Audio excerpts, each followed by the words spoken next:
সময় আপনারা আমাকে একা দেখে নানা মানুষের নানা রকমের মন্তব্য করেছেন। কেউ কেউ বলেছেন আপনার মা বাবা ভাই বোন এরা কি কেউ নেই, কেউ কি আপনার সেবা করতে পারে না, আপনার হাজবেন্ড কোথায়? আসলে সবাই সবার মতো ব্যস্ত, আমাকে সময় দেওয়ার মতন কারোরই সময় নেই। বা জীবনে চলার পথে কখন যে কার বিপদ নেমে আসবে আমরা কেউই বলতে পারি না। যদি একবার জানতে পারতাম যে আমাদের একটু পরেই বিপদ হবে, তাহলে হয়তো আমরা তার আগেই পদক্ষেপ নিতে পারতাম।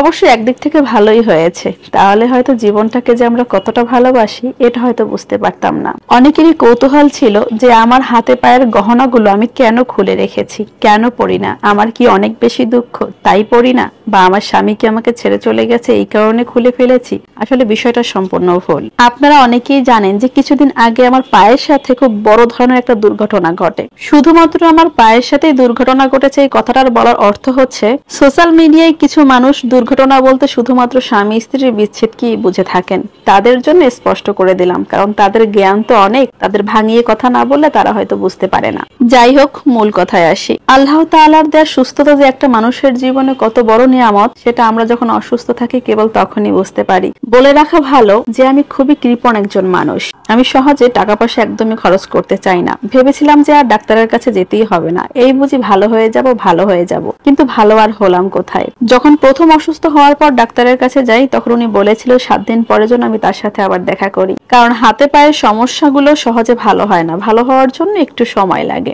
ডাক্তার যদিও প্রথম দেখাতেই বলেছিল আমার এমআরআই করতে হবে, কারণ হাঁটুর রগ এবং হাড় দু জায়গায় সমস্যা হয়েছে, কিন্তু টাকার কথা চিন্তা করে আমি তখন করিনি। বাসায় আসার পরে রেস্ট নিতে বলেছিল, আমি সেটাতে অবহেলা করেছি।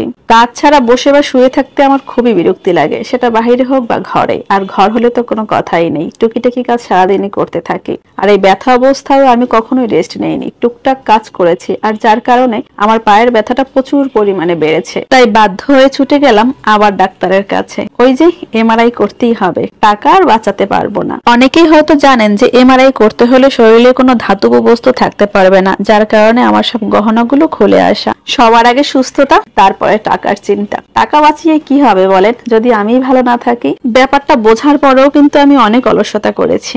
মাঝখানে আপনাদেরকে একটা গোপন কথা বলি, আমার জীবনে শারীরিক কষ্ট এবং মানসিক কষ্ট দুটো কিন্তু সবসময় একই সাথে আসে। এদের এই আসা যাওয়ার গতি দেখে মাঝে মধ্যে তো মনেই হয় এরা দুই যমজ ভাই বোন, একজন আরেকজনকে ছাড়া থাকতেই পারে না। তাই আমার জীবনে যখন আসার তখন দুজন একসাথেই আসে। তবে হ্যাঁ, শারীরিক এবং মানসিক যে কষ্টই পাই না কেন সবসময় একা থাকতে বেশি পছন্দ করি। আল্লাহ তাআলা আমাকে রাখেও ভালো, কেন জানি না আমার কোনো কথা যদি আল্লাহ তাআলা নাও শোনে, এই কথাটা কেন জানি শুনে ফেলে। আমার মানসিক এবং শারীরিক কষ্টে সারাটা জীবন শুধু একাই রয়ে গেলাম, পাশে আর কাউকে পেলাম না। যদিও কেউ আমার দুঃখের কথা শুনেছে, সেও আবার তার দ্বিগুণ দুঃখ আমাকে ফেরত দিয়েছে। তাই নিজের দুঃখের কথাগুলো এখন আর কাউকে বলতেও ভালো লাগে না। আপনাদের সাথে এই কথাগুলো বলার একটাই কারণ এই সময় আপনারা আমাকে একা দেখে নানা মানুষের নানা রকমের মন্তব্য করেছেন। কেউ কেউ বলেছেন আপনার মা বাবা ভাই বোন এরা কি কেউ নেই, কেউ কি আপনার সেবা করতে পারে না, আপনার হাজবেন্ড কোথায়? আসলে সবাই সবার মতো ব্যস্ত,